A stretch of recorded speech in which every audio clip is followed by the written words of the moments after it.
call your drink and think none of me, and pop your nose in a jug of thee, and I am home and can scarcely cope with an old gray beard and a head that's bald. Oh, crown my desire and fulfill my wish. A pretty young girl in a jug of thee. I am in my grave and dead, and all my sorrows are past and fled. Transport me then into a hush, and let me swim in a jug of thee, and let me swim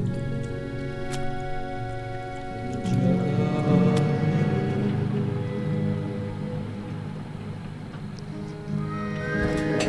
There you go.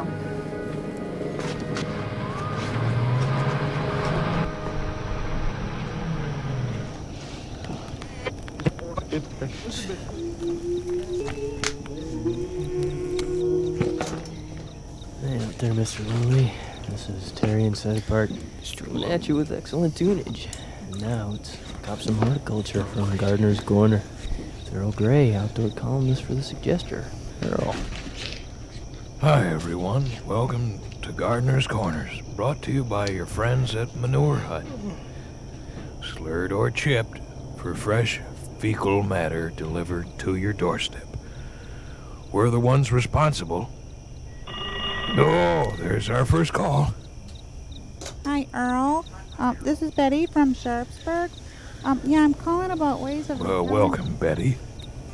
of repelling deer from my garden. I have tomatoes and lettuce, and Yeah. it's getting worse. It's a big problem. Every day it's worse. It's an invasion. What can be done about this, Earl? What can be done? Indeed, whatever must be done, you may have to set a trap. Trap me. A trap that will not kill but maim. Yeah. The maimed deer will spread his tail, and the scent of his wounds will warn the others to stay away. This is my garden. These are the fruits of my sowing. Do whatever necessary. A rutting deer may lose the fear of man altogether when unsated. Beware these cloven messengers of the hybrid knowledge. They are the keepers of my crypt. Have you tried soap on a rope?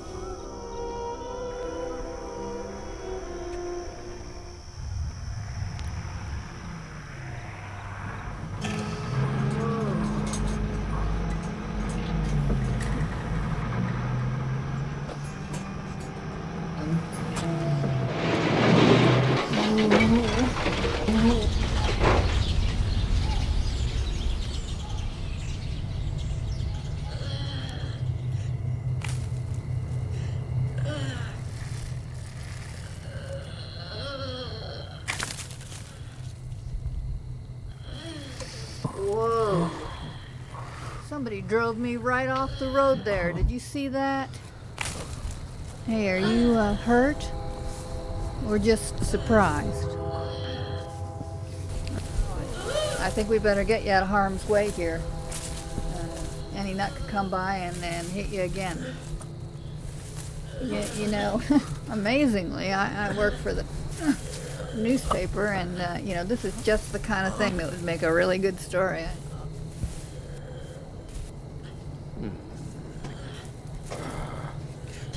here.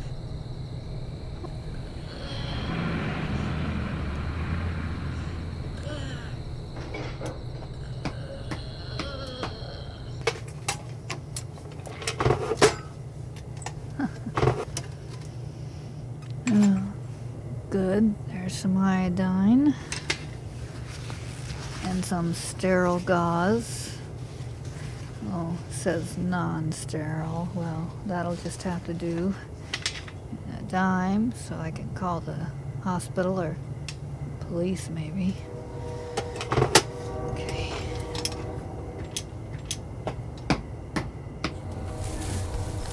I'm really sorry. Let me see what I can do here. A little dab of this. That should be good.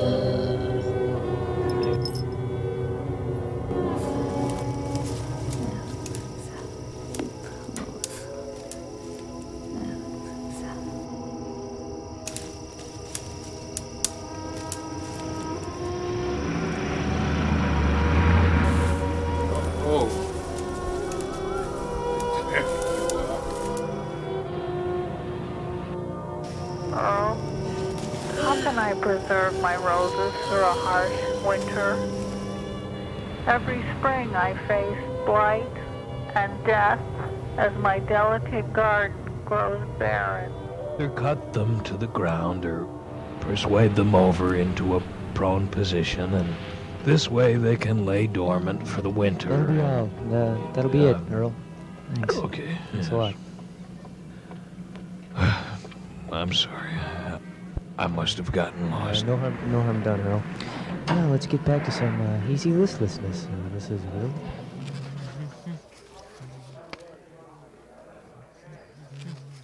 Authorities remain clueless in nun's macabre vanishing. Yes. Victor, could you try to find me a nun picture for this nun story? Yes, Mr. Champion. Call me Peabody. I'd rather keep things formal. Thank you. Excuse my old-fashioned respect. I guess that respect is grown a little out of fashion presently.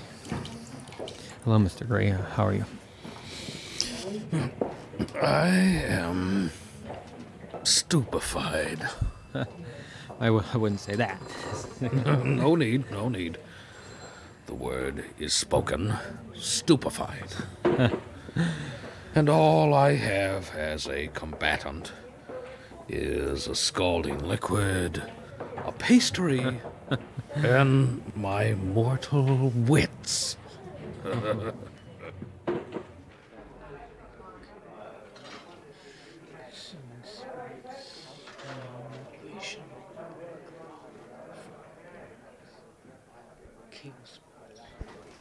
If we could get the kids in here, Okay, all right. Now, every newspaper must be assembled from disparate parts. This is our paste-up room, and let me introduce Gentian Violet, layout genius. Jenny, why don't you tell us a bit about the paste-up office? Oh, of course, Salvador. Here in Paste Up, these disparate parts are rallied together.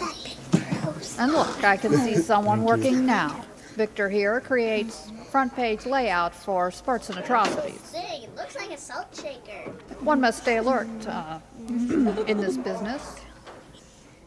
Victor's using a coffee cup to stay alert. This is our image file. If we're missing a desired picture, we find a replacement in the image file. Somebody beat you up? Shut up. Image file. Thank you, Miss Violet. And now, if we could all gather together, you two in the back especially, please. Thank you. Let's leave the safe realm of the fabricators and venture to the printing mill, where these pasted together facades become indelible historical documents. That word you hear throughout our facility. Because at 148 pounds per square inch, I don't think a curious finger stands a chance. 27 quarts of ink a day run through these presses. Now let's do some backsliding, friends. It's 1967. Where were you when this song first melted your heart? Let's go back. Way back. Back into time. Back into time, my little troglodytes.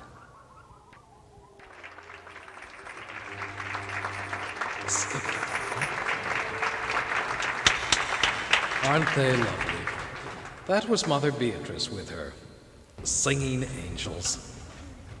I'm Earl Gray, and I'm happy to see so few empty seats out there for our annual St. Pamphilus Variety Show. And next up, we will hear from Larry Blue doing a solo chorale. And now with his Irish eyes smiling, here's Larry Blue.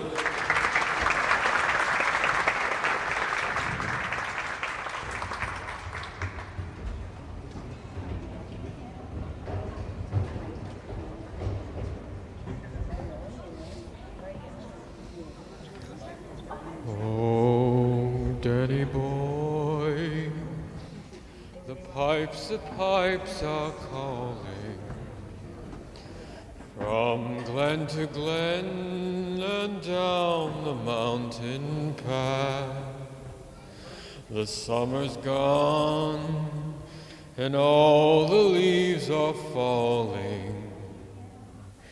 And it is you, 'tis you must go, and I must bide. But come ye back when all the summer's in the meadow, or when the hills and vales are hushed with snow. And I'll be here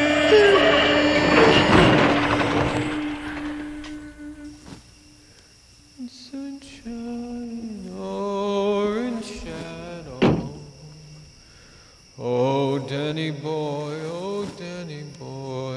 love you so.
Stop it.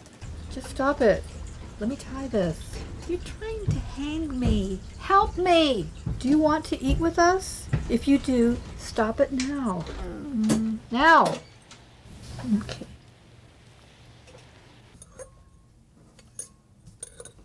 Delicious pork chops, Miss Violet. Thank you, young man.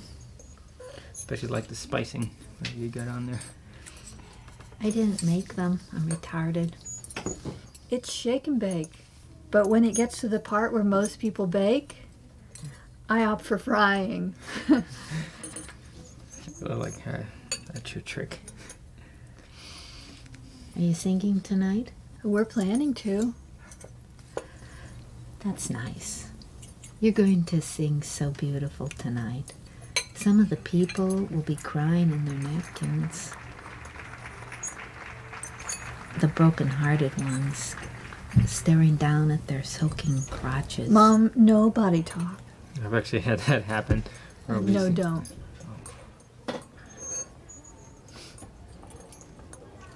Jenny keeps her little muffin clean with a vinegar wash. Okay, Mom, that's enough. Now you're going to have to eat in your room. Oh, okay. I wonder what song.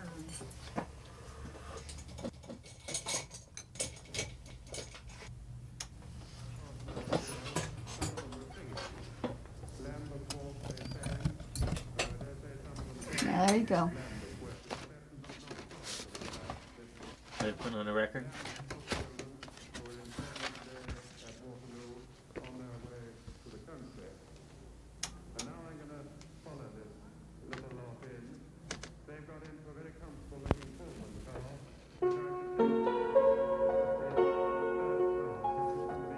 These are good beats. Where do the days go? My goodness. Jenny, he's looking straight through your clothes to your naked torso. If I say anything, it'll just aggravate the situation. Let's just try to tune it out. He's sniffing around for an opening. The opening of your legs.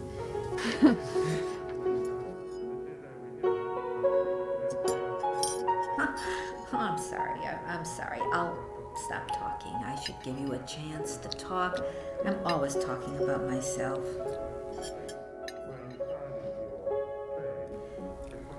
I just want you to tell Victor what feels good. Here's a tip. Let him take off your underpants. It drives him nuts.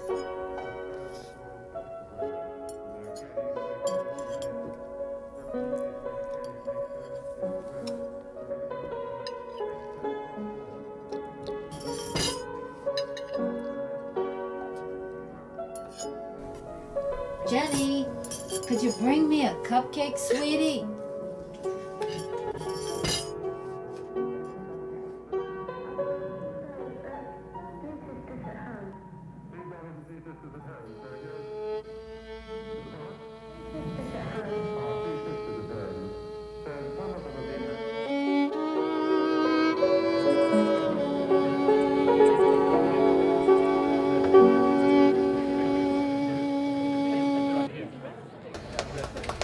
Let's hear it for the shillelaghs. Our next act is, let me see, the Langerhans, mixing homespun originals with Celtic standards. So as soon as they're ready, and now, the island of Langerhans. Let's give them a hand.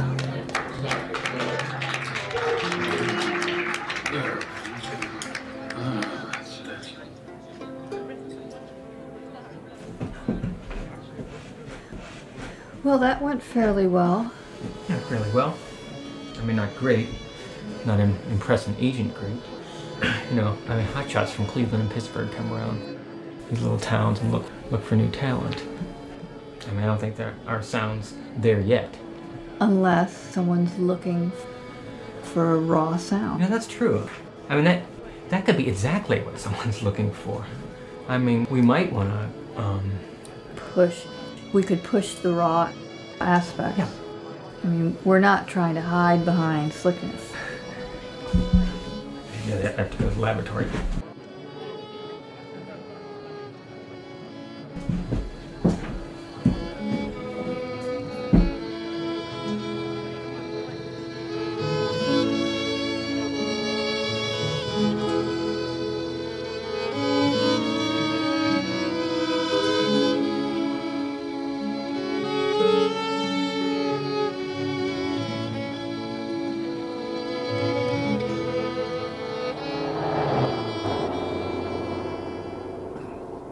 Thank you, Terry. It's good to be back. And welcome to Gardener's Corners. I'm your host, Earl Gray, and I hope you will not be my parasite. Gardener's Corners is brought to you today by Heimlich Extruded Intestinal Casing Products.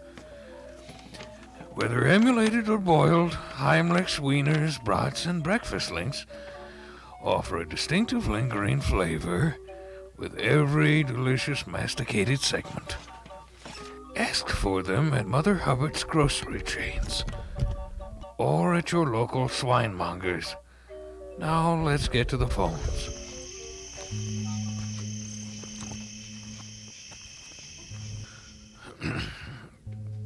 Hello? Are you there? You've reached Gardener's Corners. This is Earl.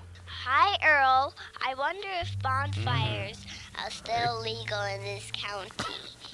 And is ashes good fertilizer?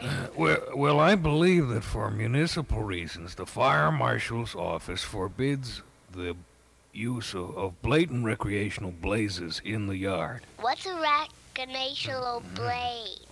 A recreational blaze, as opposed to a crematory or culinary inferno.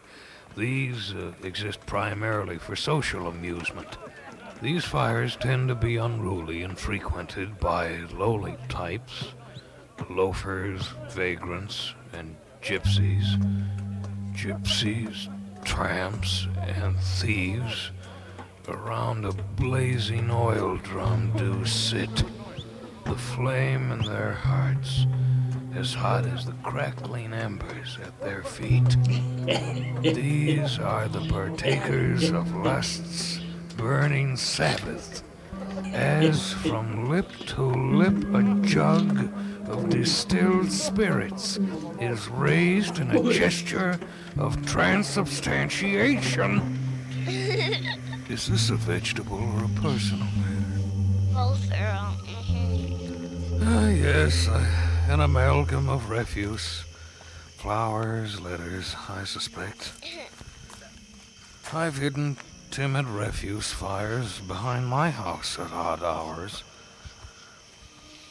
In the dead of night, the smoldering, non-aggressive flame can burn unnoticed till dawn.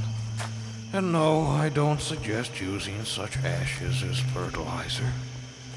These bitter urns of charred memories soak into the soil and leave a blackened taste on the lips.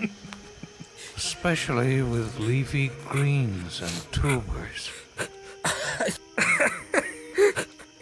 Heed me. Oh, I will, Mr. Gray.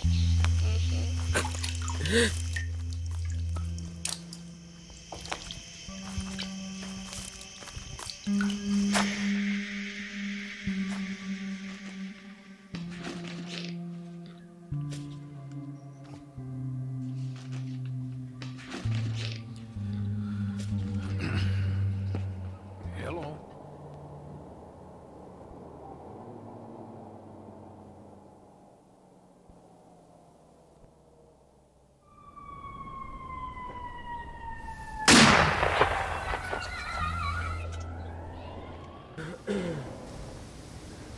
Hello, officer, and how are you this evening? Better than you, my friend. Point well taken. So how can I help you this evening? Can I see your license, please? Thank you, sir.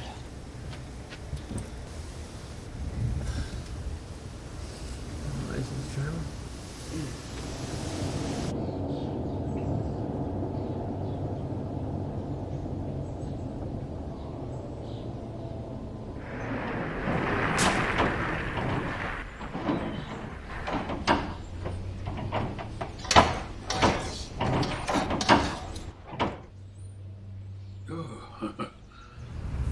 Victor! Lydia! Victor! Oh, God! Victor! Lydia! If you kids are hurt, I'm gonna kill myself! Victor! Lydia! If you're dead, I'm gonna kill myself! Ow! Oh, God!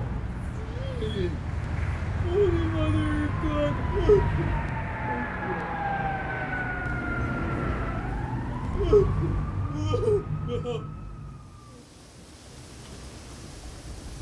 I'm gonna have to ask you to step out of your vehicle, sir. Oh. Okay. Alright.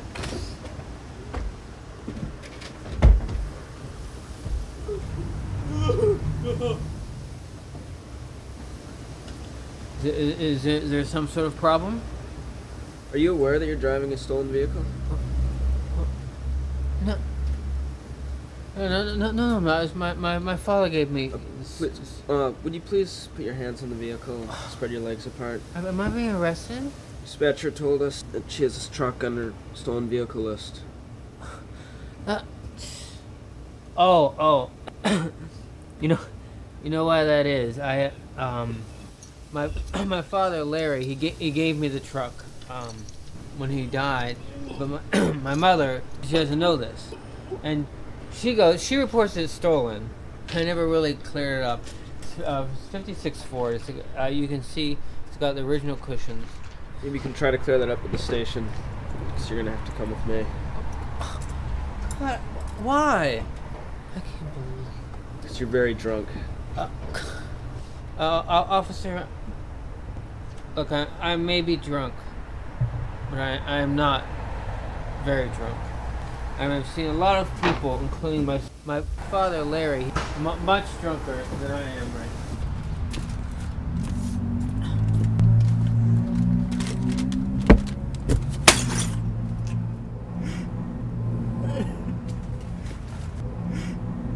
Oh, I didn't know what it was, just a little treat. Just a little, oh God, just a little drink. Just...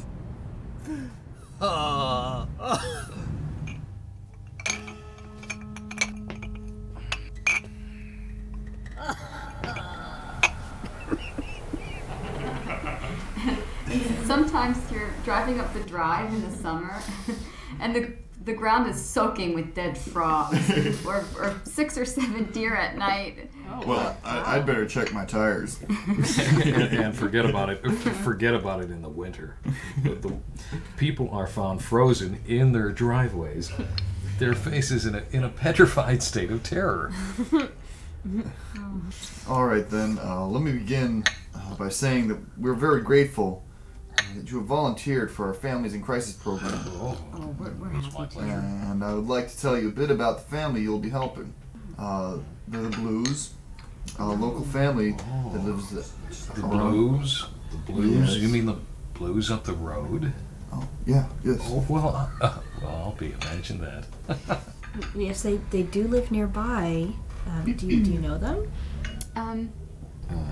I mean, personally, do you have any interactions with them? Not really. Well, we know who they are. The family in the trailer. We know them to say hello. The father sings at some parish functions.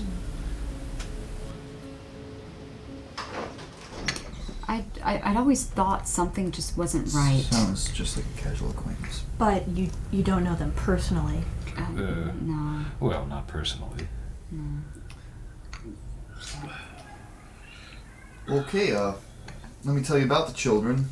You'll be caring for a little boy, age 2, and a little girl, age 6. Their names are Lydia and Victor, and we've been working with the family for a number of years now.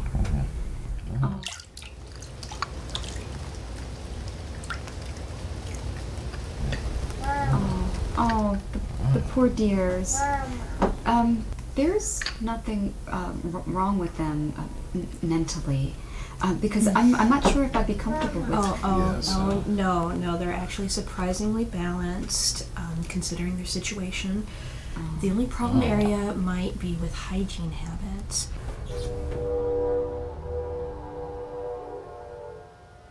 Gardener's Corners is partially supported by prayers of the Sisters of the Holy Order of the Evacuated Sepulchre. Housed in the Holy Angels compound, Holy Angels is more than just a nunnery. It's 3 services in one.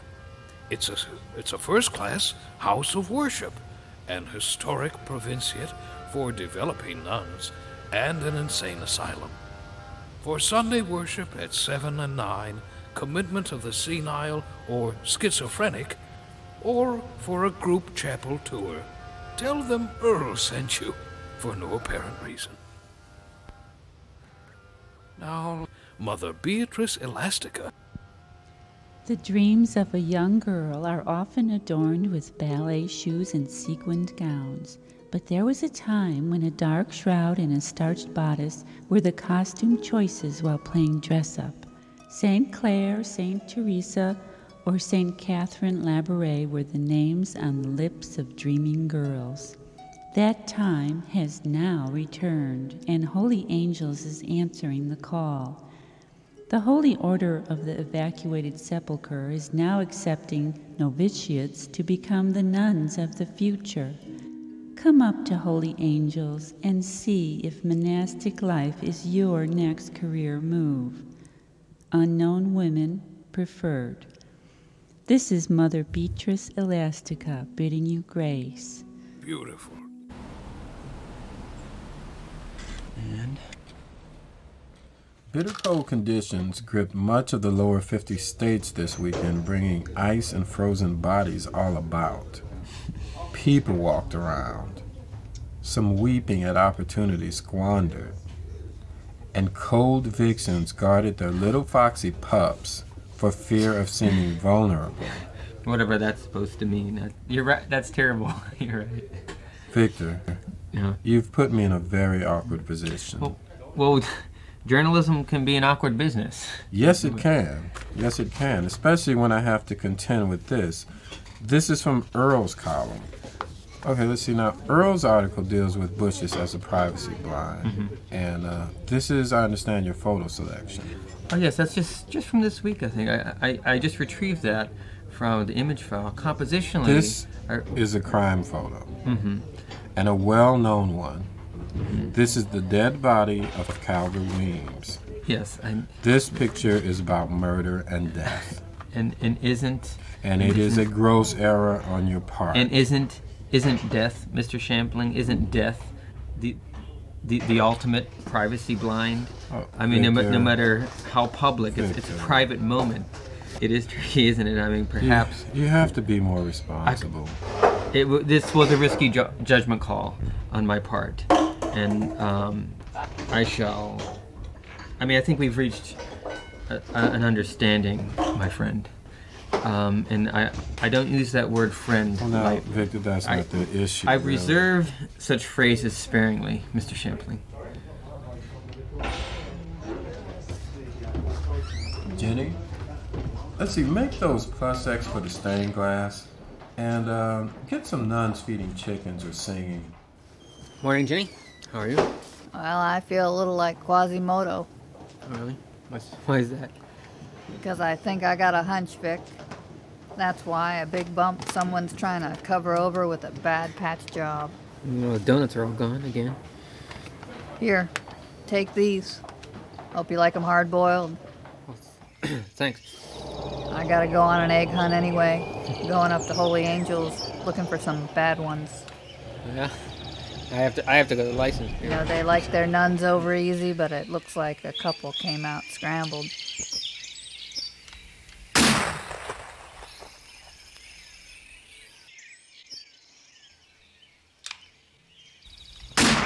You're a fine shot. Yes, an odd gift. My name's Gentian Violet. I'm from the paper. Paste up, primarily. My employee ID. Very nice. I'm here in search of Mother Superior Beatrice Elastica. Could I speak with someone in the offices of motor vehicles? Yes, so is this the office of motor vehicles? Yeah, well, well, here's my problem. I'm a driver of a truck that was given to me as a gift from my father, who's deceased, and I'd like to transfer the title to my actual name. Yes. Well, see, he was formerly a missing person, so I'm not sure if there's an actual death certificate per se. Well, doesn't he then become presumed dead?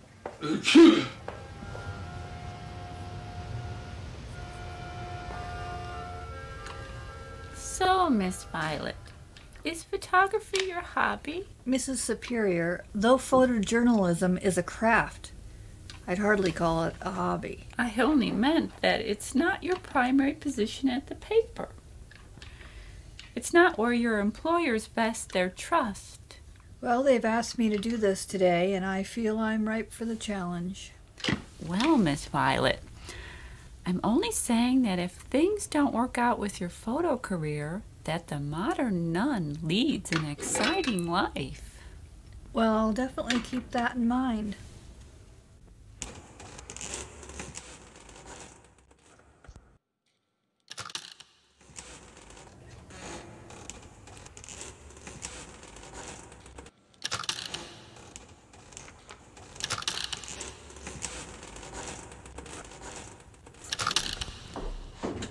Knuckle of St. Sylvia the Ladder.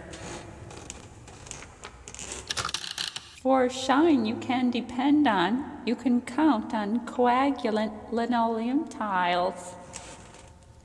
Yeah, I hadn't really noticed them, but thanks for pointing that out.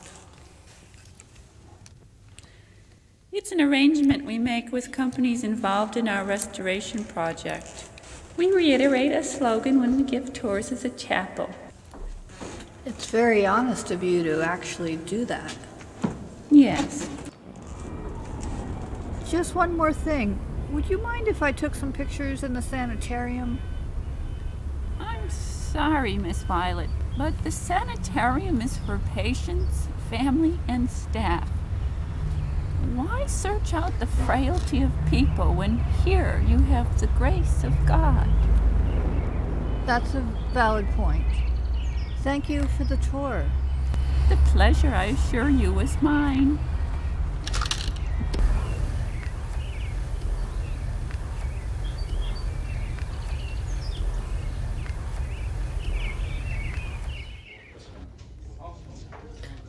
Well, see, he was formerly a missing person, so I'm not sure if there's an actual death certificate per se. But wouldn't he then be considered common law dead? Okay, let me get this. This is a county coroner. Okay, well, thank you very much.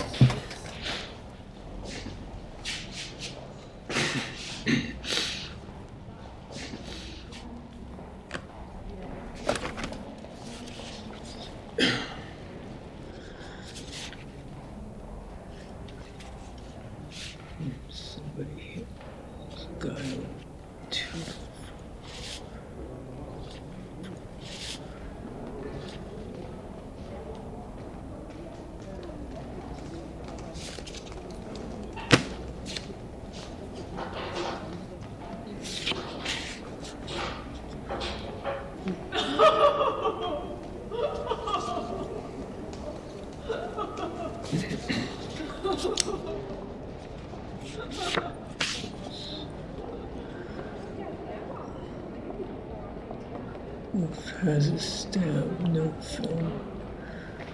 I drew this picture because I didn't have film. I used to be an artist when I was young, so I drew this. It's pretty good. Looks like Santa.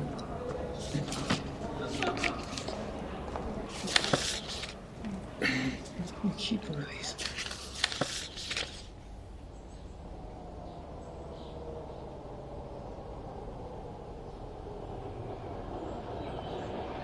Stay out there for a little bit. I just wanted to. I know there's some photographs of my dad, and I think they're in.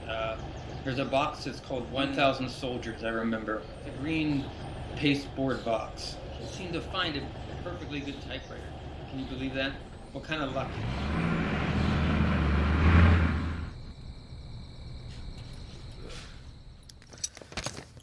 Gardener's Corners is brought to you today by United Manacle and Strap, providing gentle bondage products for domestic and institutional human restraint needs. Whether it's our padded shackles, muzzles, or straight jerseys, you can count on United to prevent injury or escape of those in your care.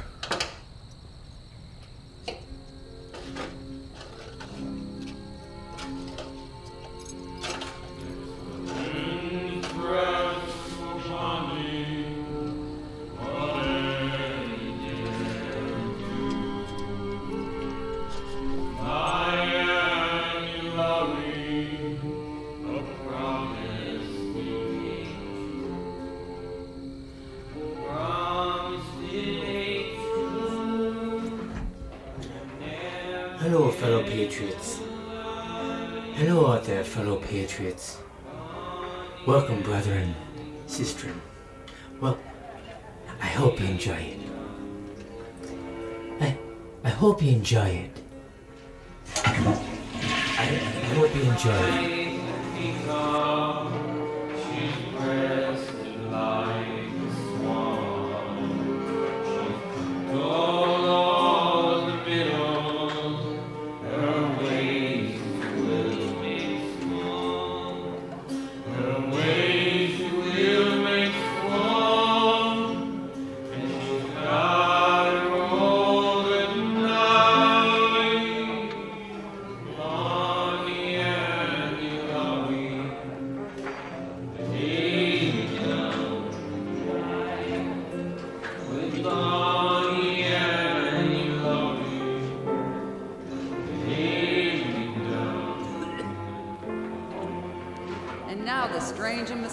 Quartet. The Hooded Crooner and his Hooded Croonerettes.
Nothing to see here, bud.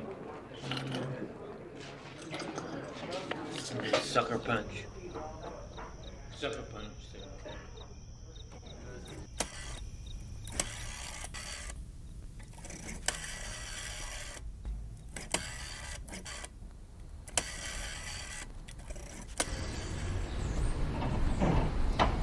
Hello? Yes, I'd like to report a disturbance.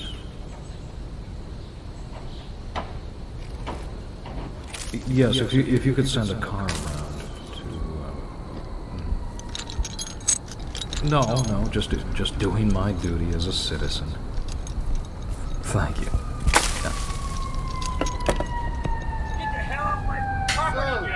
Sir, please, put the pitchfork down, sir. Sir, put it down. Put the weapon down. Relax. We do not want to hurt you. Nobody's going to get hurt. Nobody is going to hurt your family. Sir, just put it down. Okay, I give up. I'm sorry. I won't do that anymore.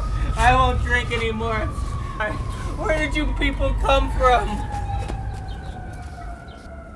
Where indeed. Hello, this is Gardener's Corners. This is Earl. Hi, Earl. My name is Pussy Galore. Hello, Pussy. I was wondering if you're single because, and I think you have a really sexy voice. Well, thank you, Miss Galore. I do fancy myself a romantic baritone, but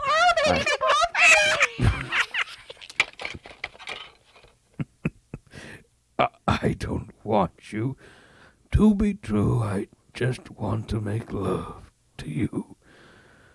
No need to panic, listeners. A childish prank. Perhaps one might say a rite of passage. Nervous geeks on the cusp of puberty huddle around you on the basement extension, listening in, vicariously leeching off your tiny crime. A chuckle, a gasp. Even in the garden, you might commit yourself to some tiny crime.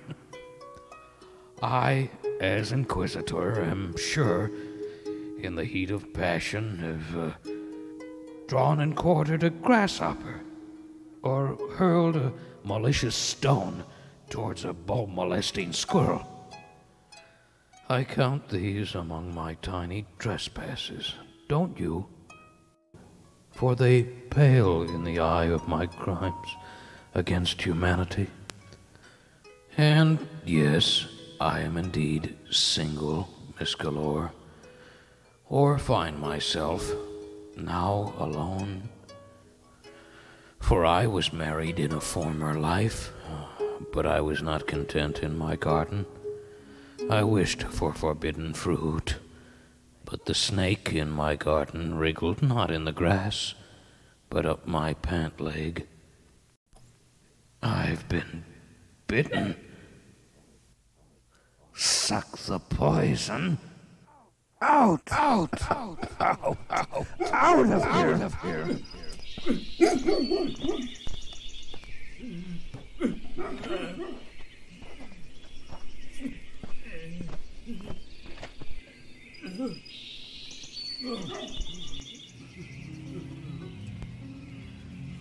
My feeling is, if you see a clipping in a conservatory, by all means, pocket it.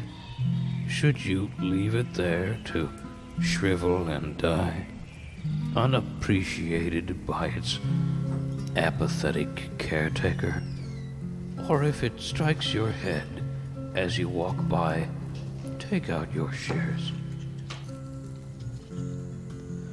A rare tropical blossom swings easily in your reach, bending over you, tying a shoe, exposing its laced cleavage, perhaps, brushing her hair against your face, to be smelled as you pass by on your way out, leaving so soon. But the transplant, that is where the difficulty lies. How to nourish. Many use a rooting hormone, but I consider this cheating. Ironic that a liar and a cheat feels above cheating with root growth. What do you think? Hello, caller. Are you still with me?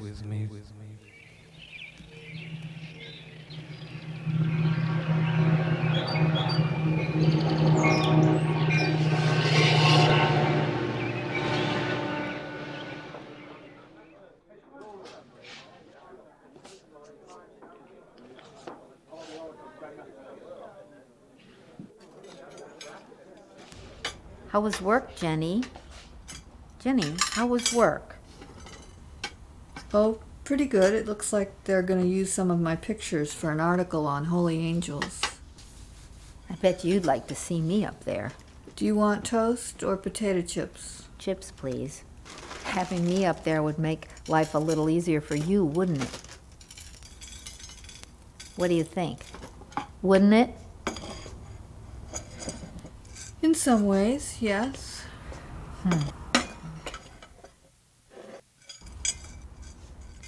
Or if I could die of cancer or kill myself.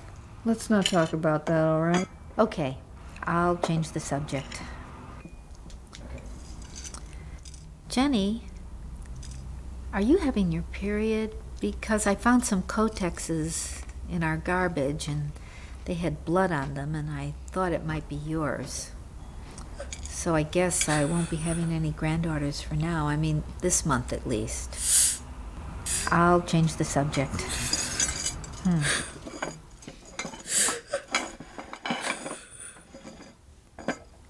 Jenny, did you just remember something sad? See if you can open your mouth a little wider. That's it. There. Yeah, see if you... That's it. Good.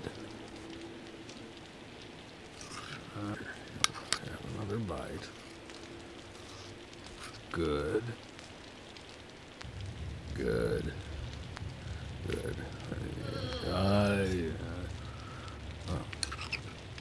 Okay, you've had enough. Well, let's get some sleep then.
Were you looking for someone in particular in your walks in the woods?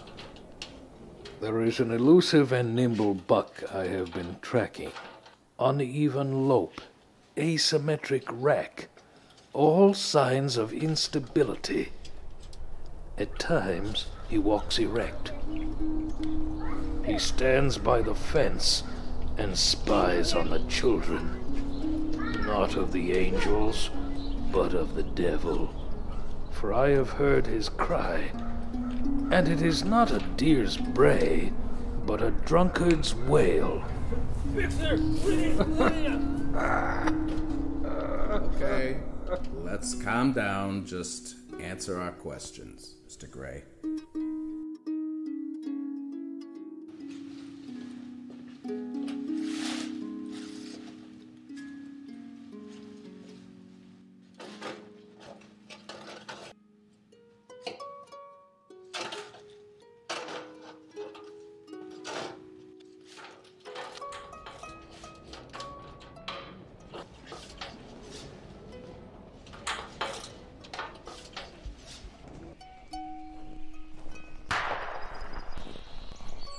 I think of hunting, like gardening, as an art. I think it can be a vindication. An eye for an eye. And do you have enemies in the woods? Yes. As a gardener, many woodland creatures are my enemy. The rabbit, the squirrel, the field mouse, and of course, the white-tailed deer. And what if you should encounter one of your enemies? I will strike a deadly blow, and if I falter, I will be merciful. I will pursue the wounded until I execute my task. I am the lethal, destroying angel of death.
That should be better.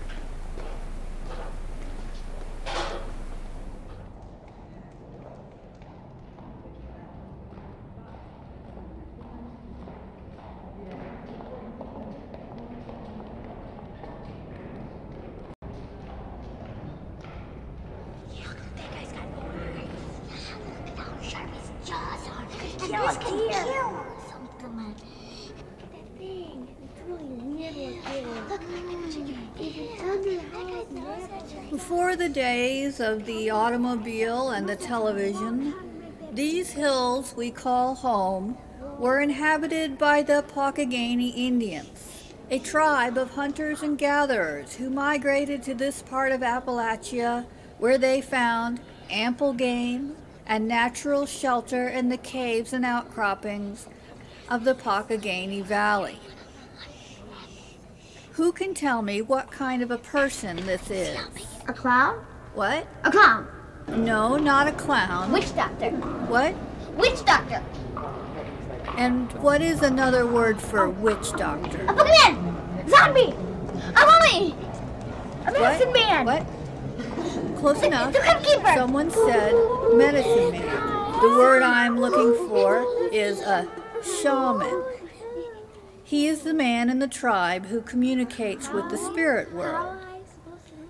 And this shaman was preserved in this attitude in a crevice at the base of Mount Carmel. About him you can see his wares, and some bowls and baskets, and here we can see there's some other Indians sneaking up.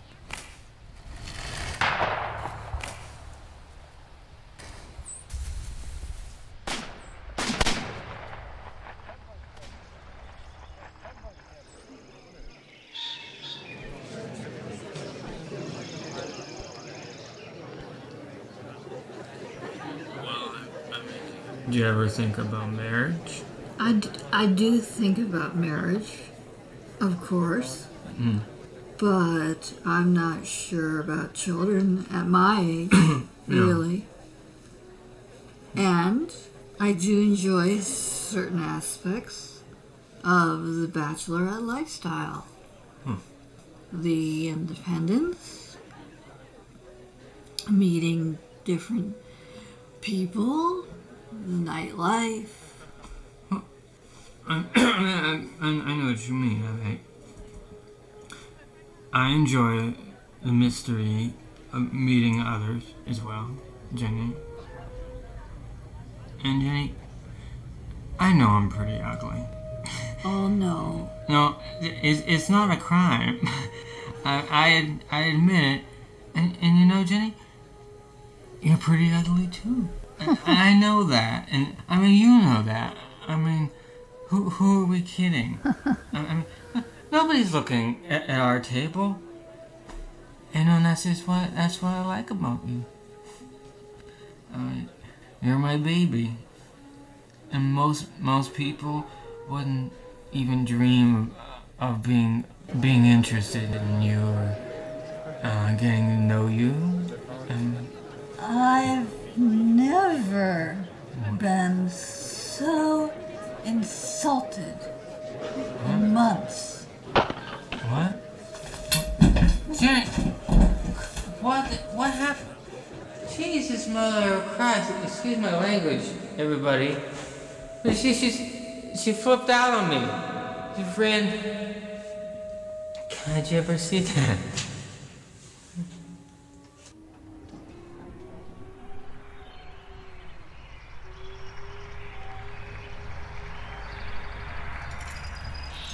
This is a delightful tonic, as well as a curious soup. It will help with scab formation.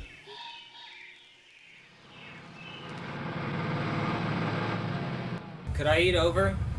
I have to wash Mom tonight. It probably wouldn't be a good idea. Oh, okay.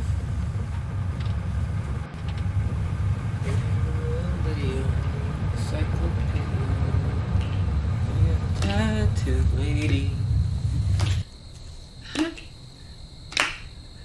Lydia, oh Lydia, the encyclopedia. Lydia, the tattooed lady. She has eyes, folks, a torso, and a torso, even more so. Lydia, the queen of tattoos. Lydia, oh, have you seen Lydia? Lydia, the tattooed lady. They weren't expecting the Spanish Inquisition. Slashing with so much spiritual fervor, sinewy novices crumbled under the slap shots of seasoned holy angel spinsters. Slap, score, right through the inopportunely parted white legs of resurrection goalie Sister Mary Dumas. In the bustle of the day, there is sometimes, I will admit, snap judgments made by my colleagues and I. I understand that. 5 days, many pages. There's going to be casualties. Casualties? Intellectual casualties, slips of the tongue. And what about this? No guffaws for this sloppily knitted community. It's a reference to closely knit. And under the photo, Victor Blue is stunned by news of strangers' deaths. It's a hook. A hook? A hook, a way to get you into the story. Okay, look, I know that you're doing the best you can, and I'm all the way with you. The only thing I'm asking is that you just stop with the weird type. All right? Yes, sir. And now for something a little different. Jenny will do her own dance interpretation of Where Are the Flowers, with a costume of her own design.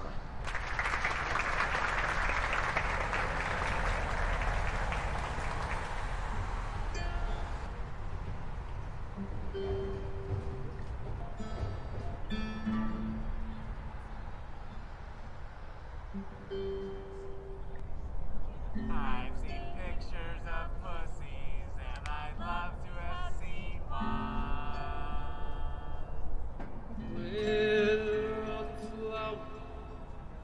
I've seen pictures of flowers, and I love to have seen one. Yes, hello. This is Victor Blue.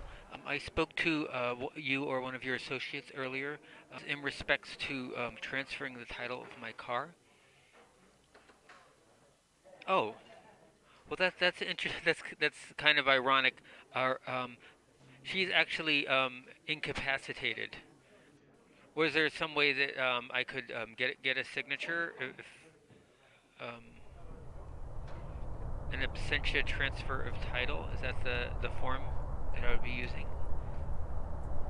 Okay.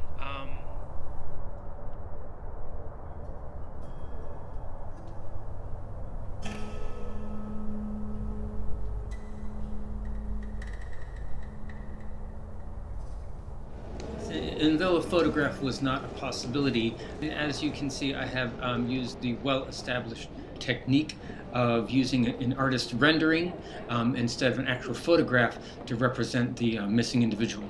Mm-hmm. Yes, I was told that this would act as a legal death certificate. Thank you, Terry. Your warmth is excessive. Hello, everyone. This is Gardener's Corners, and I'm Earl Gray, your host.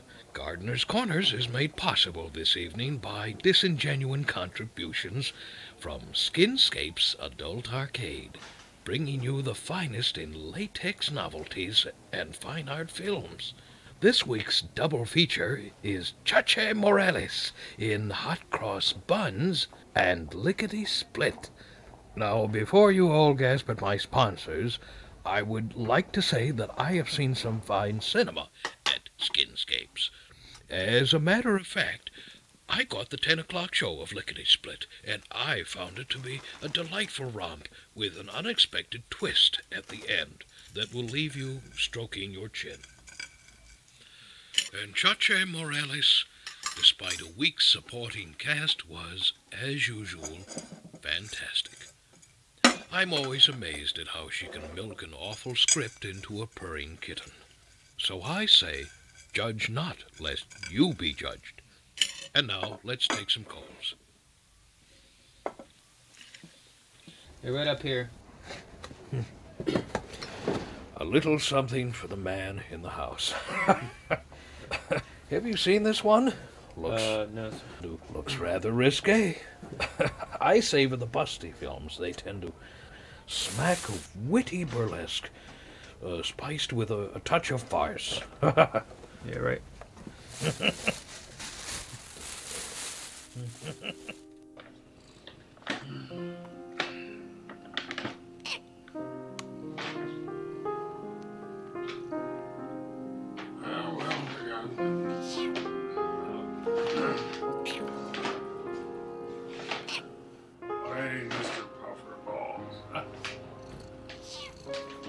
Oh, well, that's good. So she's more concerned with how warm she is. She puts the blanket on us. Oh, well, I see. And you sleep in your own rooms? Sometimes we sleep in the middle room. The middle room. Uh-huh. Why would you sleep in the middle room? If it's cold. Oh, how does your mom and dad feel about you being cold? Does she ever light the oven to make the trailer warmer? No, she'd never do that. She's not stupid. Don't worry, Lydia. I'm just trying to get to know you two, that's all. Now, I have to ask you a question, and I need you to be very honest about it. Can you do that? And you know the difference between the real truth and a made-up story, right?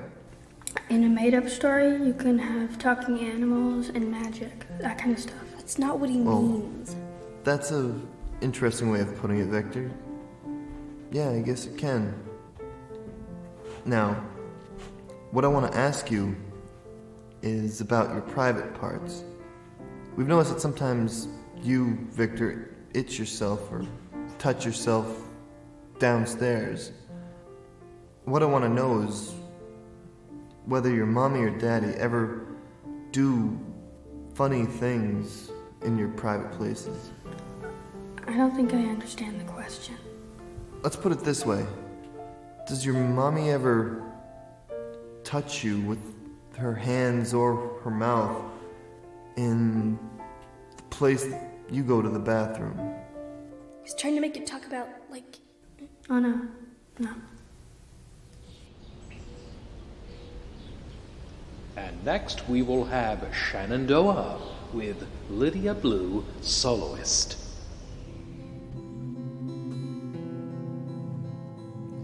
Oh, Shenandoah, I long to hear you. Oh, way, you rolling river. Oh, Shenandoah, I long to hear you. Oh, way, I'm bound away across the wide Missouri. A white man loved an Indian maiden. Oh, way, you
think I'll just do this.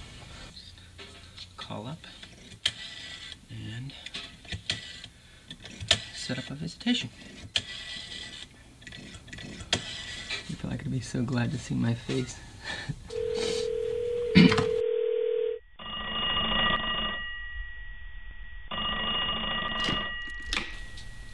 Hello? Oh, hello. Yes, can I speak to, I'm interested in the subject of visitations.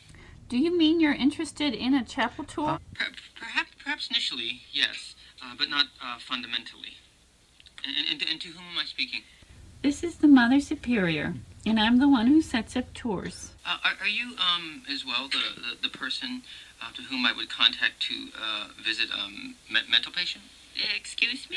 Yes, my name is Victor Blue. Perhaps you've read columns I've typeset. Hi. You see, my mother is a resident in the Holy Angels Sanatorium. And I'd like to pay her a visit. What is this individual's name? It would be my mother, Doris Blue, and my name also, the blue part. I see. Well, I know Doris very well. I didn't know she had any children. Well, this is recent. And Victor, when was the last time you visited your mother? Well, not recently. Have you ever visited your mother? If only, mother. If only it were that simple. But the fact is, I've just recently returned from living with my dear father in Limerick, and before I lay me father down, he bestows on me a small gratuity of doubloons, that's Irish shillings, and I said on my father's shallow grave, I'm going across the Atlantic to visit our mum. So I became a hand on a small shift that was leaving for America. Oh, really? Aye. And I'll be bringing her a box of the returned letters. Mr. Blue, I'm sure you realize that your mother is both mentally and physically frail. And seeing you after all these years would be a terrible shock. Or a terrible delight. And how will you explain your absence? After all these years, do you think you can just casually visit? Are you expecting her to recognize you? Because she won't. I have to tell you that I think you are making a terrible mistake. I understand your apprehension, Your Grace, but as I said, I have just arrived from Ireland, and I have missed her so, and I need to see her shine in the face again and read to her the box of letters that I have, that have been returned to me over the years.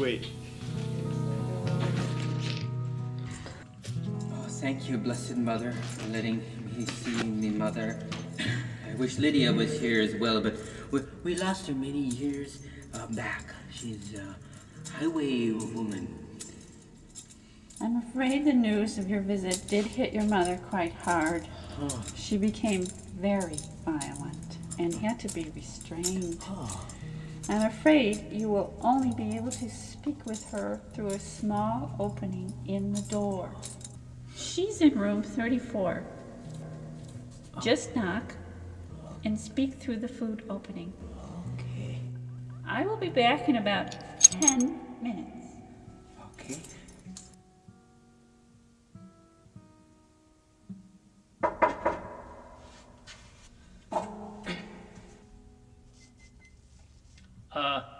Hi, Mom. Guess who this is? This is Vic. So how are you? I was wondering if you could do me a favor. Yes? Yeah. Do you remember Dad's green truck, the Ford? Well, I've been driving it, but I guess it's actually still yours. Oh, I see. And I need you to sign a piece of paper. It's called absentia transfer of title, and then I'll stop being pulled over every other night.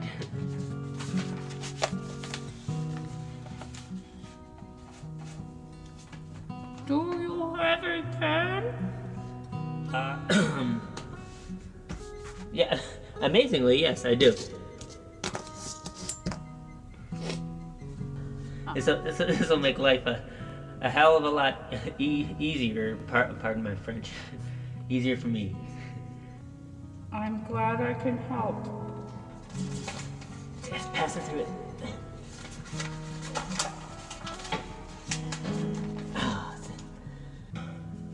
So how are you? Are you doing fine? Are they treating you fair and everything? Yes, I'm very happy. Oh, that's good to hear. Now you hear such horror stories about insane asylums. Probably exaggerations, it sounds like. Well, I kind of have to get back to work. But I'll come back another day, maybe when you're out of solitary. Thanks again. Great to hear everything's going well. Bye. My superior.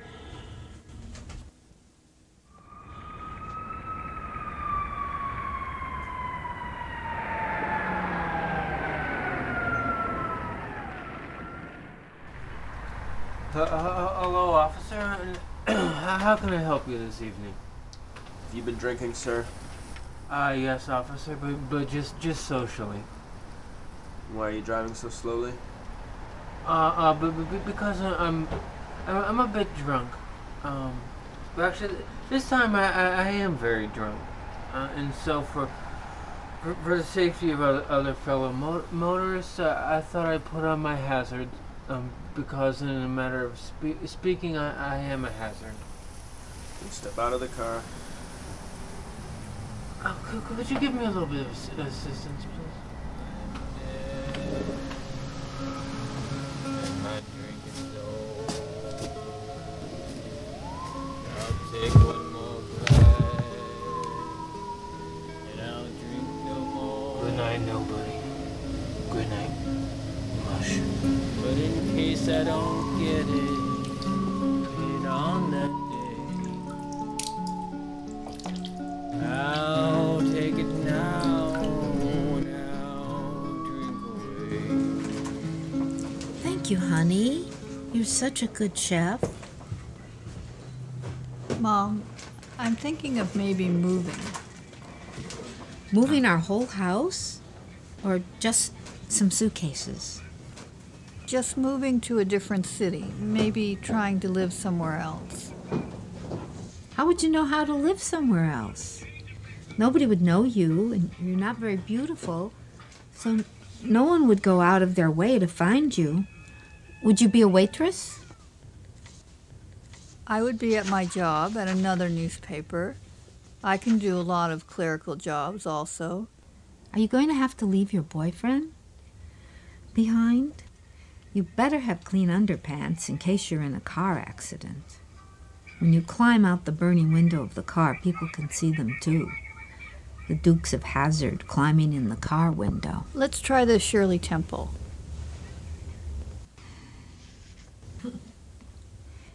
Jenny, you don't have to leave because I poisoned myself and I will be dead soon.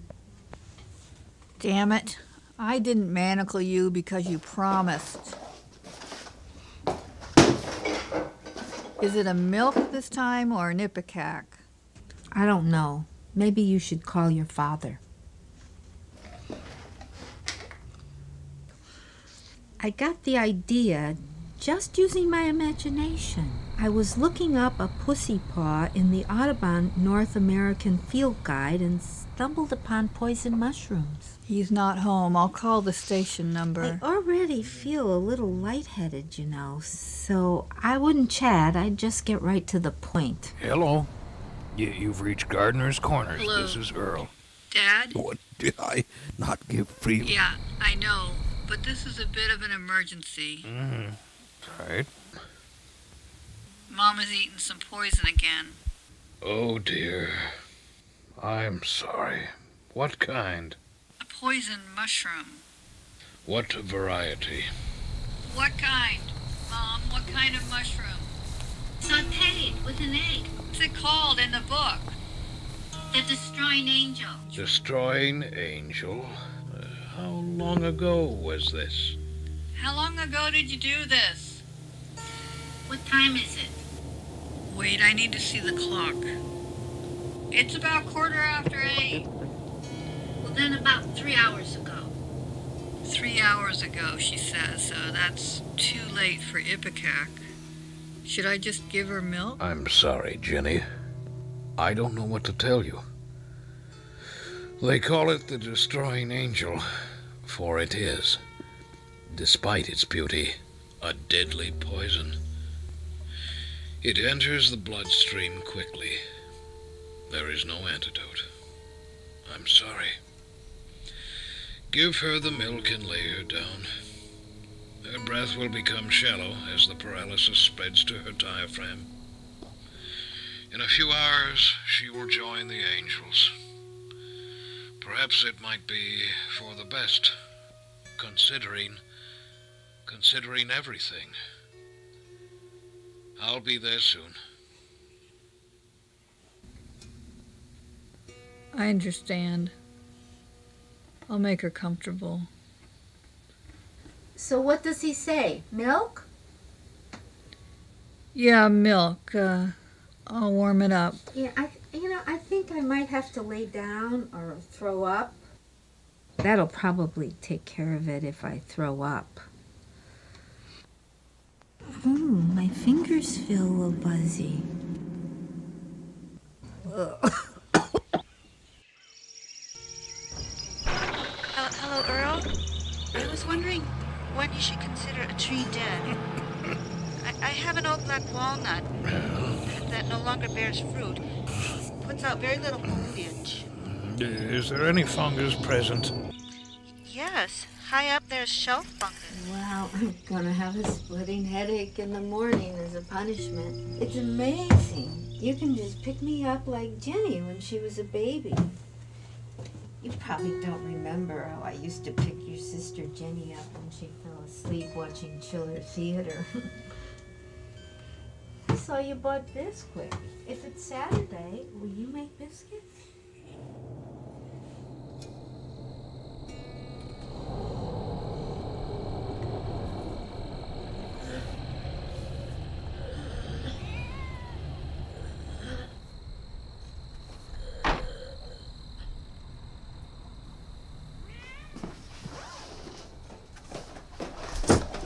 I'm afraid there's been a bit of an emergency. You know, Ida, my ex-wife, well, she's been taken ill, so I will have to be gone for a few days.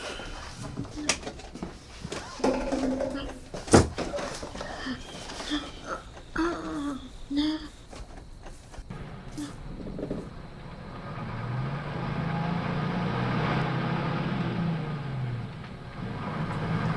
And lower down, a white cloud-like fungus. The beginnings of chocolate lensites. Oh, is that bad? Does that mean it's dead? I'm afraid this tree will fall over and damage my roof. Tree, tree, tree, tree, tree. Tree, tree, tree, tree, tree, tree.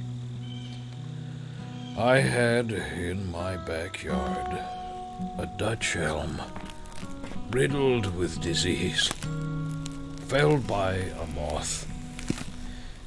It stood still, wobbly-legged, saved by the bell and waiting for the end. Finally, last year, it was uprooted during a March tempest.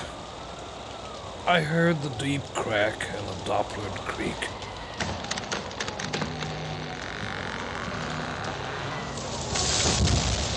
But only woke momentarily. Then, back to sleep. 2 sleepers on my land now. In the morning, when I went out to survey the yard, the sky now opened like a great sheet, and laying down amongst the flowers, the giantess. I go and fetch my chainsaw to cut up the carcass. I walk by the stump from the storm of '68, and I stop, for there, growing from one side at a desperate tangent, is a new branch, life growing from the presumed dead. Which is sadder, a funeral or a wedding?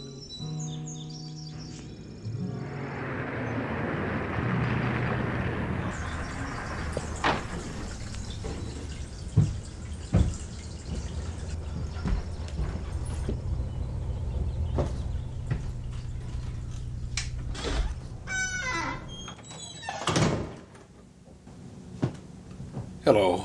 How is she? I think she's sleeping.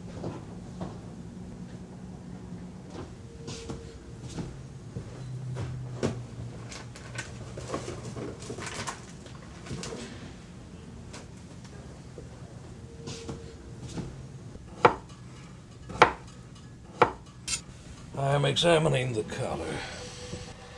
I was hoping it might be Amanita vaginata. But it is not. It is Amanita verosa. I'm sorry.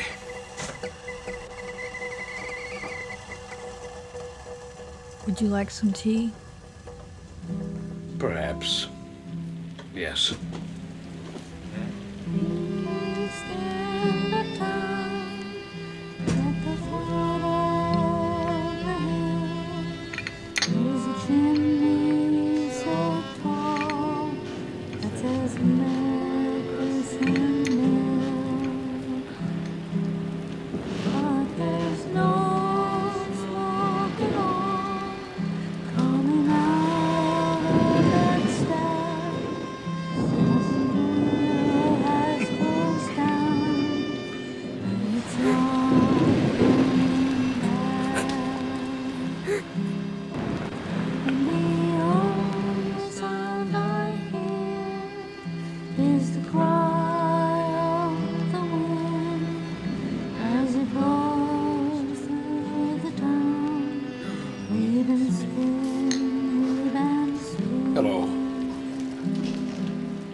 Ida Gray.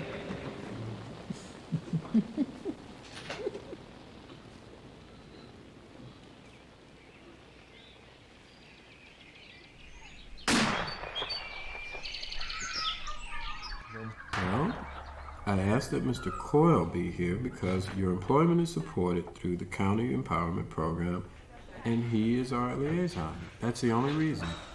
So what you're talking about here is a demotion to no more than, well, a glorified paperboy. Well, I wouldn't say that, Victor. No, Victor. We consider our rural customers a very valuable... Mr. Champlain, I had no inkling, sir, that my work has been anything less than satisfactory. Well, we've met numerous times, and I've tried to explain. Another thing I don't know why we need to have a third party here, Peabody. Well, Victor, I consider myself more of a partner than a third party. Mr. Shampling and I have discussed this, and we think that this career path is more suitable for someone of your skill level. What do you know of me? Well, quite a bit, actually. Oh, do you? Well, that's very interesting, since you're a total stranger. And what do people say? What do they say? Don't talk to strangers. Please don't think of us as strangers. Victor, I truly feel that this is the best I can offer you and still do a competent job running the newspaper. And you're still part of the team. I mean, we all like you very much. Yes. Well, Mr. Shampling, I think I'm a likable guy in many ways. Definitely. Yes, you are. Definitely. And I just feel that this position will give you more time to relax. And also, you'll be outdoors. Well, would that be Gardener's nice? Corners is brought to you today. Does anybody mind if I smoke? I feel like I need a cigarette. Should I give him a cigarette? I'm really sorry about all this, Victor. I feel like I have put a lot of work into this paper. And yes, over the years. You have, and we appreciate that. And now to find myself delivering papers is just a little disappointing. Okay. And it's That's I don't know that if it's utilizing my strengths. Okay. And I'm just asking that maybe that you should utilize my strengths. That's all I'm asking.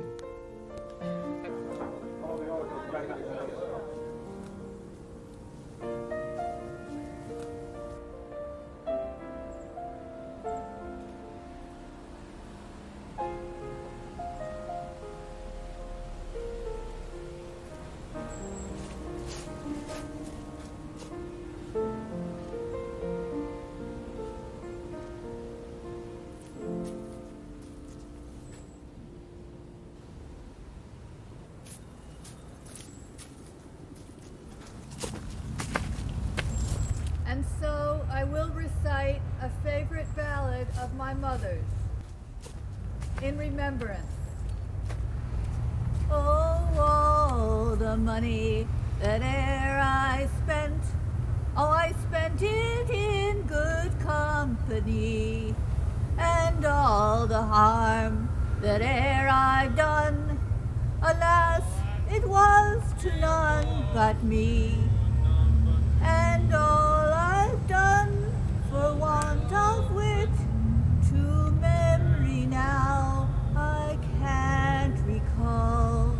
So hand to me the parting glass. Farewell and joy be with you all.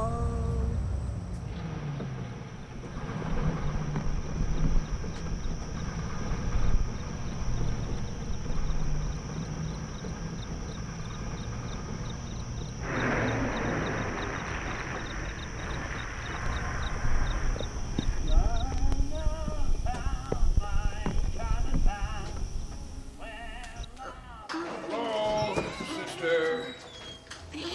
I'm back. I'm so sorry for the delay. You won't believe this, but Ida passed away the other day. Jenny and I have been very busy with the funeral and all, so I hope you managed to scrape together enough meals. Hello? Hello? Oh, there you are. Right there in bed. You look a little peaked. Let me see. Oh, bad fever. Let's see how that leg is healing.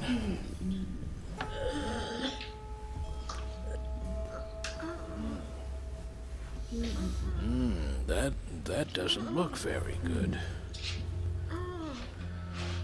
I think I'll get my things.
Daily Suggester.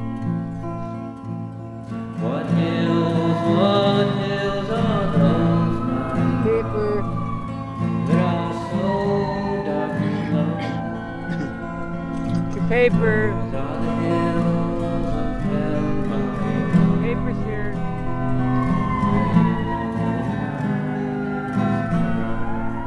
There's your paper.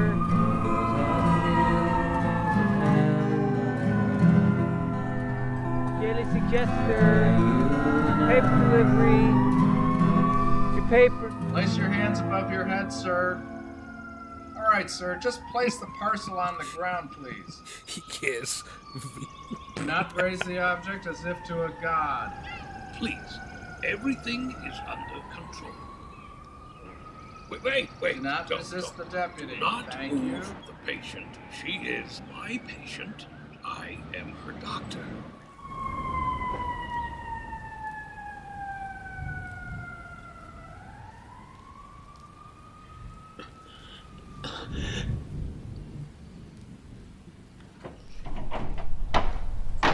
Hello, paper boy. Paper man.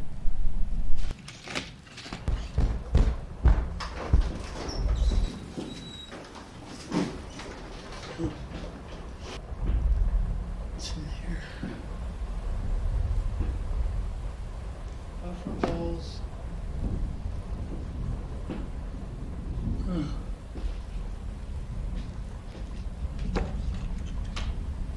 Here's a picture.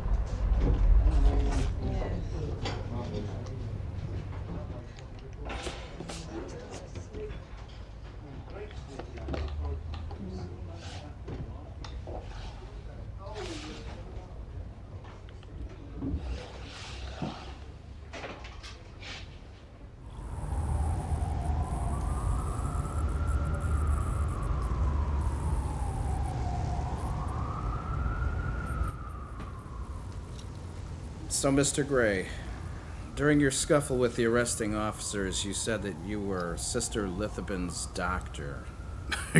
Yes, I believe I cried that out. And who authorized this relationship? It was in the heat of the moment that I accepted that role. Are you a doctor? Not in the strictest sense, but in a more liberal application. Yes, I am. I am a horticulturalist. Do you understand that you're being charged with kidnapping, torture, and dismemberment? A necessary amputation performed with compassion, scalded instruments, and only after administering a stupefying dose of opium. Was this taken from a hospital? Oh, no, I grow my own. Interesting. Amongst things, I mean, as well as other things. Comfrey, basil, hart's tongue, wolfbane. Earl, why don't you just tell us what happened in terms of a statement, and we can assign you an attorney, and then we can all go home. Home? Home? I have no home. Bela Lugosi. We weren't referring to you, buddy. Fun spice. No, I suspected not. Well, will this statement be considered as evidence? Only if you care to make a confession. Oddly enough, I think I would care to make a confession. Yes. Jerry, do you have that mic somewhere? Suck the poison. Out! Out! Out! Out of here! Oh my God, this is beautiful. Do you realize what this is? This is the Webster Ribbon Duovel model 1247 with original fabric cord. Oh, and the Wolin Sec 1500 SS. We'll just plug this in. Can I start? And there. As is well documented, I am a giving person. I lived happily with my wife, Ida, and my daughter, Gentian, in a beautiful farmhouse. The very same house that you found me at yesterday. In September 1966, for some reason, we decided that we had love to spare, and so we volunteered as foster parents in a program called Families in Crisis. It wasn't complete generosity. We had only sired one child due to endometriosis, and we had wished to have some playmates around. And yes, more little hands to pull up weeds and thin carrots. Look on the ground, look at the cracks, look at the weeds. They creep through the cracks between the stones. Toadslade, thistle, grasping bouquets of towering lousewort. What are you talking about, Mr. Gray? This is all relevant. Just be patient with me here. Well, on the day that I had learned of our beneficiary's identity, I was struck with a pang of guilt because they were not strangers, but the Blues, a family who I myself had reported to the authorities numerous times for sanitation reasons, as well as some domestic disturbances I'd observed. But to be fair to myself, it was not a healthy place for children. Both the parents were drunks. Well, basically, hillbillies, to be honest. Well, this is a fine little stroll down memory lane. Yes, memory lane, around weathered footpaths. Pokeweed and Stinking Benjamin greet you. You know, all it takes is that little leak, that chink in the armor to cast the shadow of a doubt. Gentlemen, though I ramble, all that I say is vital. On the day that the children arrived, Ida and I were sitting in our parlor. We heard a car approaching. We gave each other a look. What are we doing? And rose to greet them. From the walk, we witnessed a strange disembarkment. The driver stepped out with a clipboard. I realized it was Mr. Coyle, the man who came for tea the other week, then Miss Shifley, his accomplice. Then Coyle approached the back door, opened it, and out came two wobbly-legged children. As they came forward, another passenger remained. It was Doris, their mother. Miss Shifley was talking to her, but she didn't leave the car. She began to wail as the children came closer. My daughter Gentian, who was 6 at the time, asked the girl, Lydia, if she would like to play hospital. Hospital was a slow-moving affair, where dolls of varying sizes were set up on a cardboard box bed with bandages and splints and squirts of ketchup that had soaked through the various dressings. Victor immediately began attending one of the dolls, and then Lydia joined in, and then Ginny. Together, in determined silence, they tended the wounded and maimed dolls. Out of the window, I could see Doris Blue's body, cowering in Mr. Coyle's car. The sound of distant crying filled the house, then faded as they drove away. The children stayed with us, and their mother, Doris, would take them home on alternate weekends. We formed a bit of a social unit, filling the house with the family sounds that Ida and I had envisioned. During the first year the Blue children were with us, Doris began to stay longer, and several times slept on the couch. You see, at the time that I found Doris Blue, She was highly susceptible to delight, and the clandestine love of another man was too much to resist, don't you think? Ida could see right through me. I am a terrible liar, and our altruistic venture imploded. See the cracks? Look at this place. Peeling paper, lathe board, bending floors. One day a visit from the welfare department did not go in our favor, and the Blue children were given back to Doris and Larry. My best laid plans. The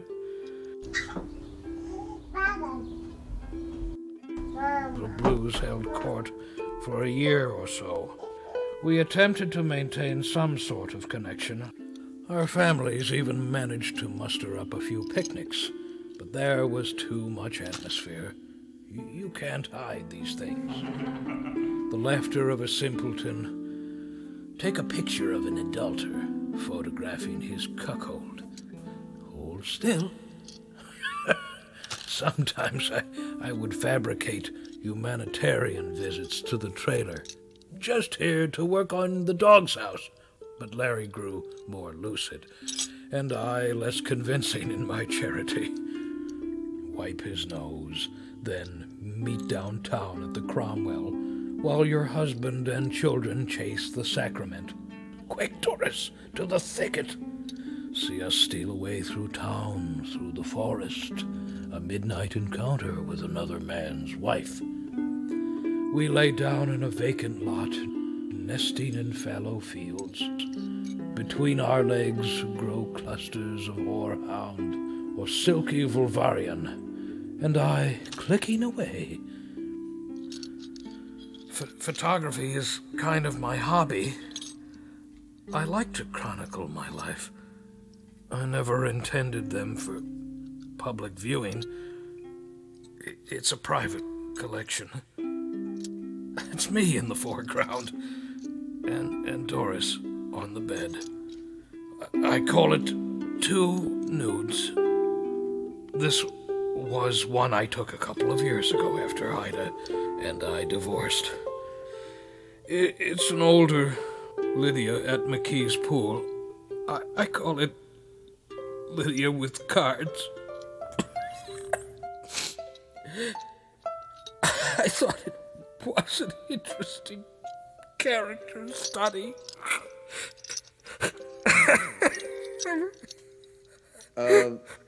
I'm sorry, but I'm not sure what this has to do with us. Sorry. You're right. This has nothing to do with you. I'm sorry I brought you into this. Now, Mr. Gray, did you hold this nun, Sister Mary Lithaben, against her will? And did harm come to her at your hands? Beautifully put. You are an amazing master of the spoken word. I held this woman, Doris Blue, against her will, and harm came to her at the touch of my hands. Does this Doris Blue have any bearing on this case? Whatever do you mean, Sister Mary Lithaben is Doris Blue? I thought that was understood. Doris, you see, was committed a few years into our romance to the Holy Angels Sanatorium.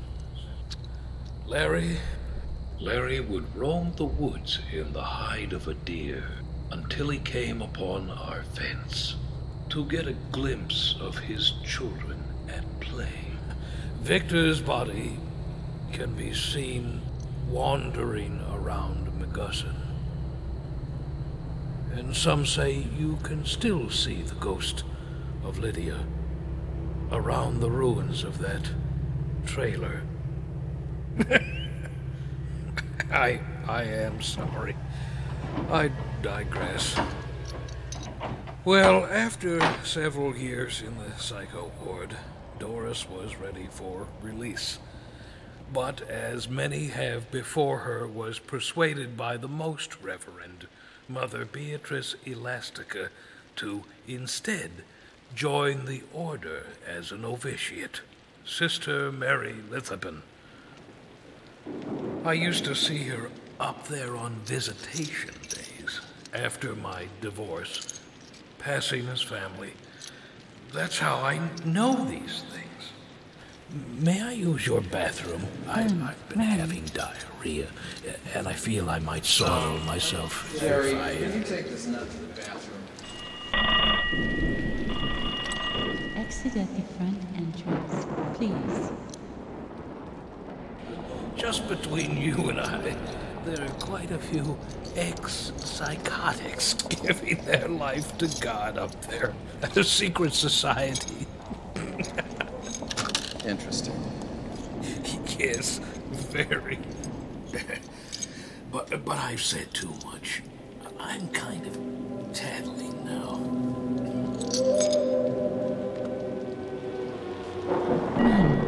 Run, my friends, go, go, be free. Run and find your souls. Rush, but be careful.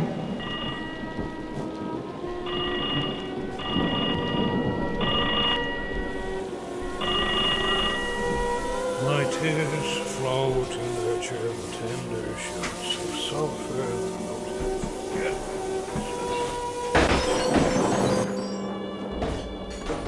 What the?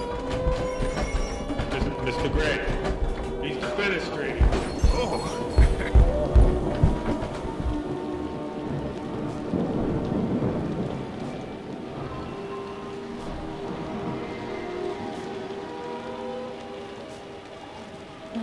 Find your souls.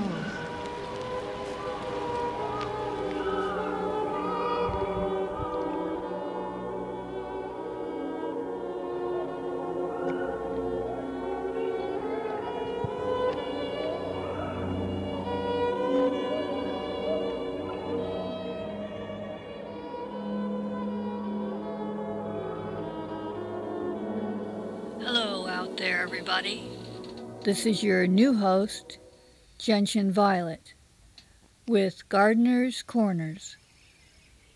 I know this will be a bit of an adjustment, but I believe I can share my thoughts on gardening issues fairly well, and I'm hoping you can be patient with my comparative ignorance.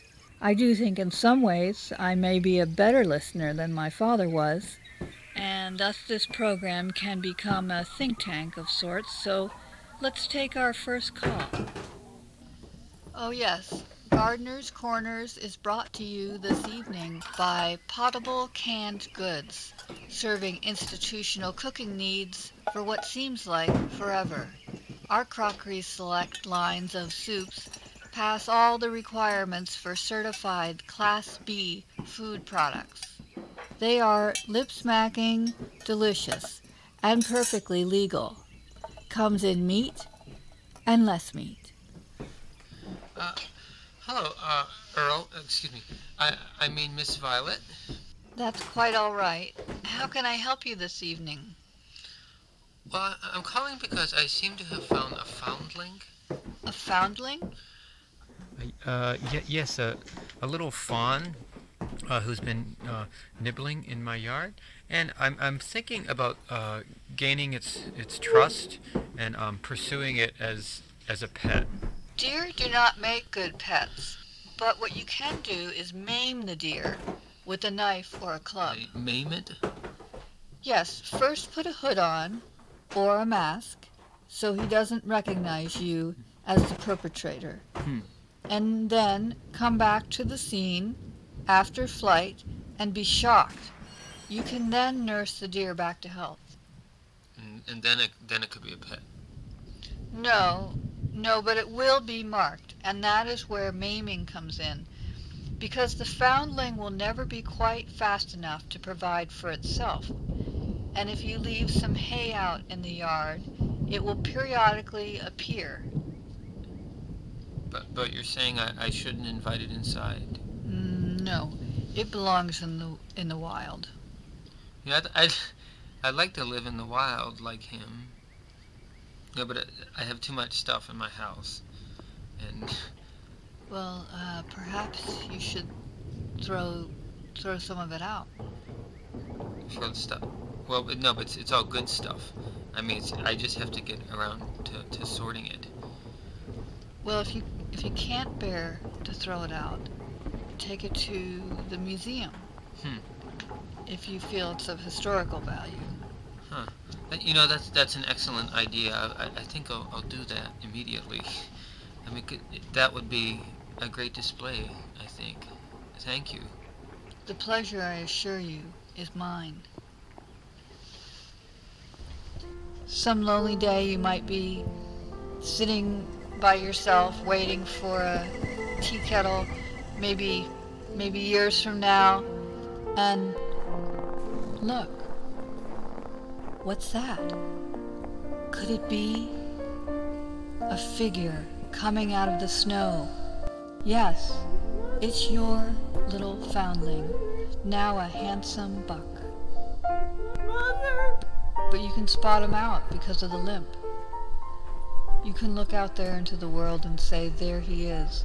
There is my little handiwork, wandering around the countryside. It lets you feel like you've caused something. And let's take another call.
When you get my letter, put everything in order.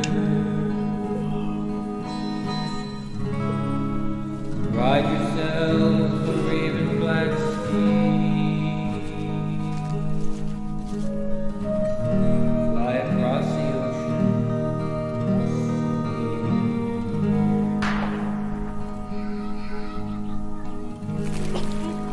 Oh, and when you came to America, here in McKee's Fort, this valley of fire, only his grave did she find.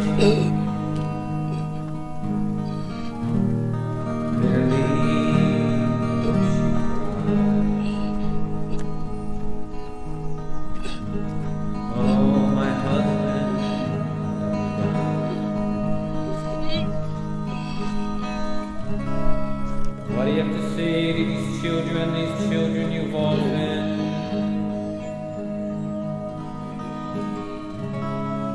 Tell them my wife, tell them not to wait for me. Tell them I lied.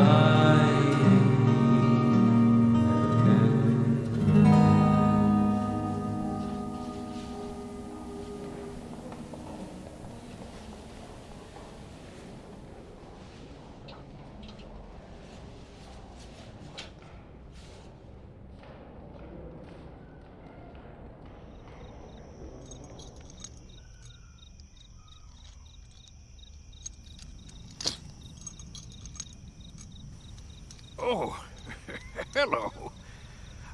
I'll just be a moment. And look. I'm free. I was just putting a bit of wild chive into this can, which I have fashioned into a hobo saucepan. And the handle? Indian hemp. Also used in the drawstring of my willow bow. The arrows? Reed shafts, blue jay truing feathers, and yes, authentic Pokagani Indian flint arrowheads. And what have I procured with these weapons? A lusty gray squirrel, which I have on the spit. I like to cook them whole.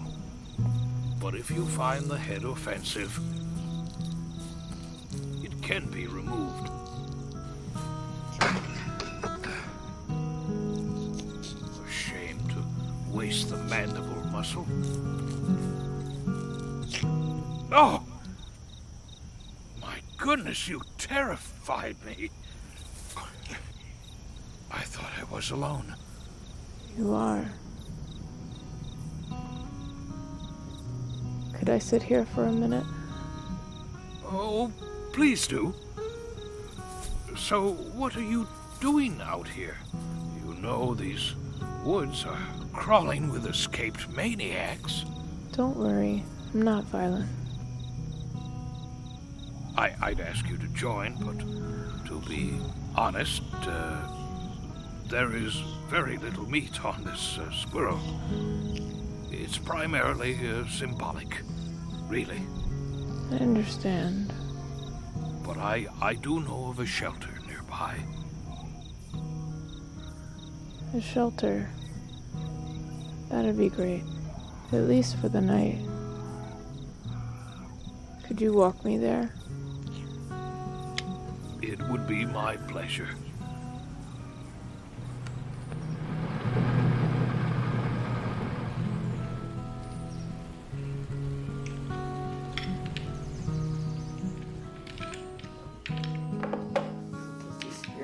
So, Mom, you want some instant coffee or something? Sure, that would be nice. I guess they're bringing you Meals on Wheels. I'm already on that. Thursday's chicken a la king, usually. That sounds good. You know, what I would really love is a bath. A nice, warm bath. Okay, that's possible. Come on, Lydia. Watch your step. There's someone who's going to be a little surprised to see you. I'll have to clear out the tub. I've been using Jenny's tub lately.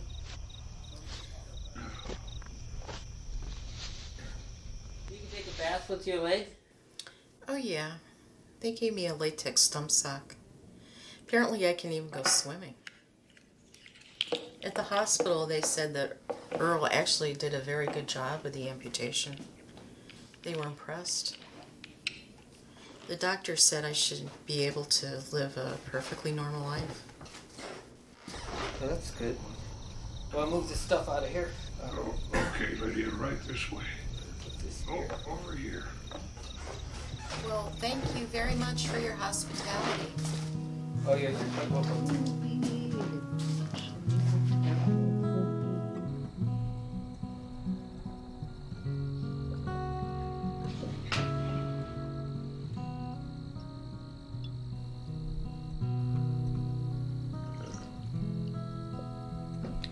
You look so beautiful tonight, Jenny. Sitting there in your brassiere. Poor little thing.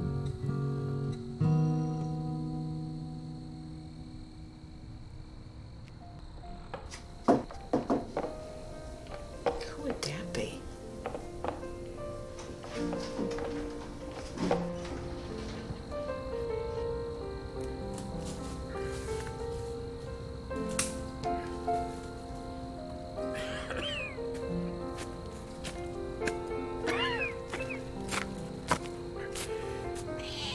Oh, Pufferball.